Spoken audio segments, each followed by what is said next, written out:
Gairah bertani Supami surut ke titik nadir. Harapan petani dari desa Grabak, Purworejo, Jawa Tengah ini pupus setelah gagal panen. Jangankan merenovasi rumah, kebutuhan hari raya pun pudar karena padi Supertoy HL2 yang ditanam Supami busuk. Iya Pak, panennya. Boleh dikatakan gagal, paling cuma 15%.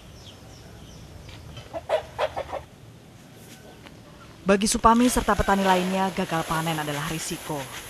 Cuma kali ini, ia trauma. Bukan soal cuaca, hama, ataupun cara bertanam. Tapi Supami merasa dipermainkan karena menjadi korban benih uji coba Supertoy HL2. Tapi saya kira pengalamannya sudah ini, mungkin bukan saya sendiri, mungkin seluruh petani itu mungkin tidak akan setuju. Walaupun bukan Kecuali hanya dengan percobaan berapa hektar gitu saja, tidak langsung segitu luasnya.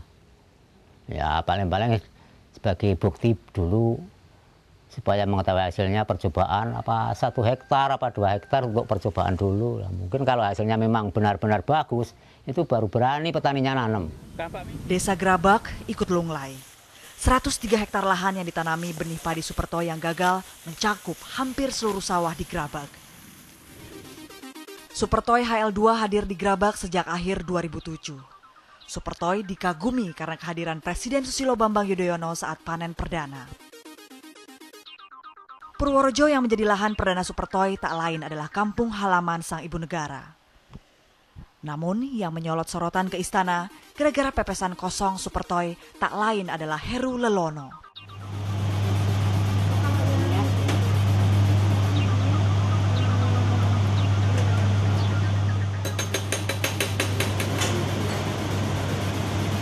Waktu tak tersisa banyak bagi Tri Kusuma Ningtyas, doktor dari Institut Pertanian Bogor.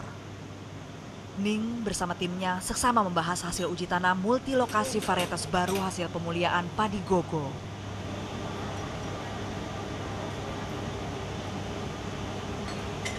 Sebelas tahun sudah, mereka bekerja menyilangkan padi. Dana pemuliaan pun tidak sedikit. Aram tahu kan bukan bahasa Prancis, Aram.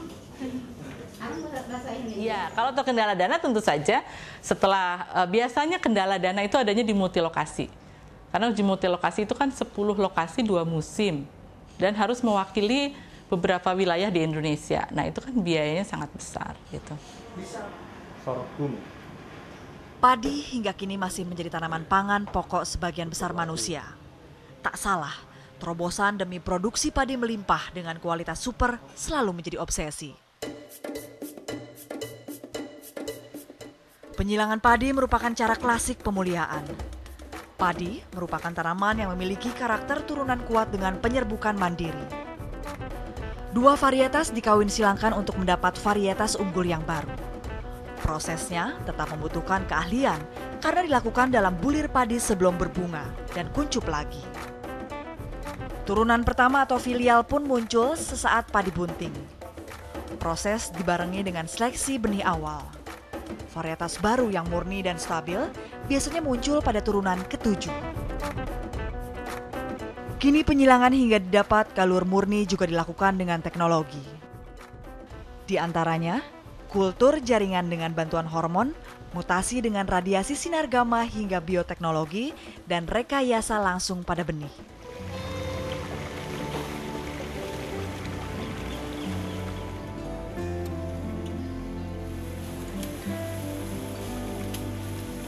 Saat itu tahun 70 itu ada program yang namanya Inmas Bimas, harus nanam jenis padi IR48, terus ada lagi di benih-benih dari jenis-jenis IR yang harus ditanam, tapi Simbah nggak mau nanam.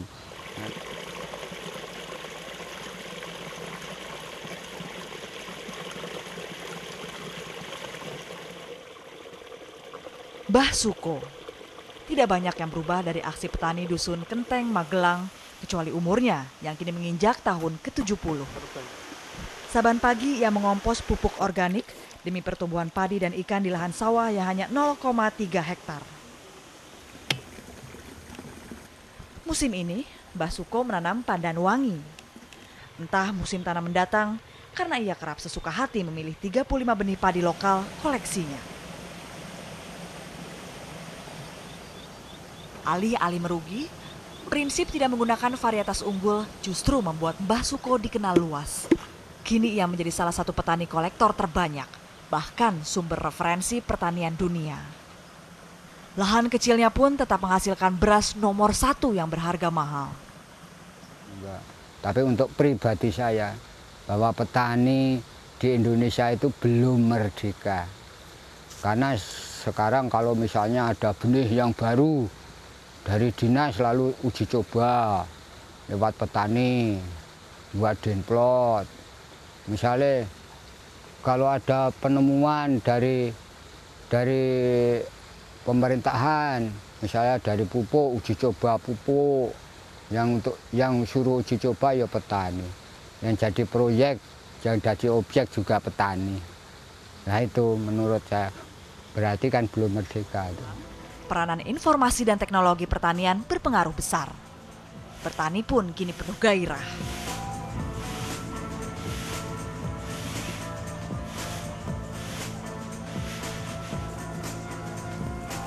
Inkan Harahap, warga Sumbersari, Bandung. Inkan bertani secara unik dengan memanfaatkan loteng rumah.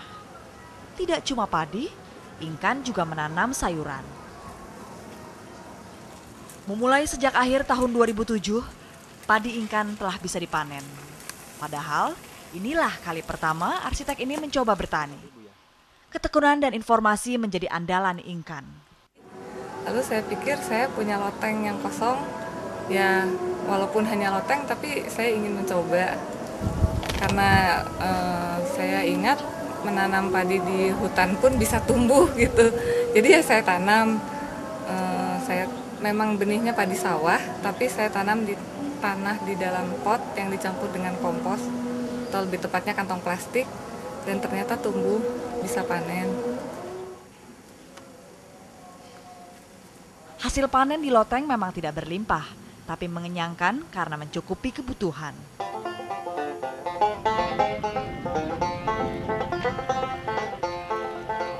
Trendy tetap berlaku bagi Rizky Ardi Nugroho saat bertani. Sejak lulus kuliah, Rizky mantap memilih bertani sebagai profesi walau tinggal di kota besar.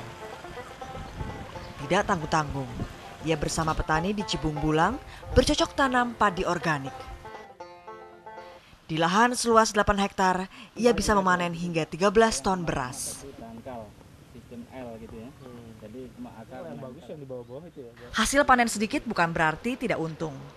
Rizky tetap menjual jauh dari harga pasar dengan iming-iming beras higienis. Hasilnya lumayan laku.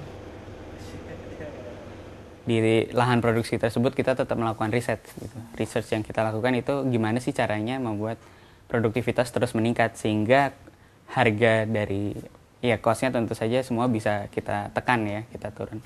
Sehingga nanti harga dari produk sendiri bisa sangat bersaing ya.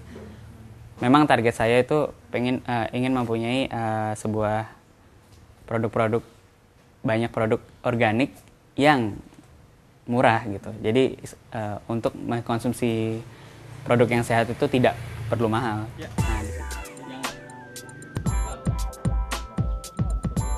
Awalnya sekedar tertarik, tapi kini Rizky lebih serius hingga diganjar penghargaan sebagai pengusaha muda.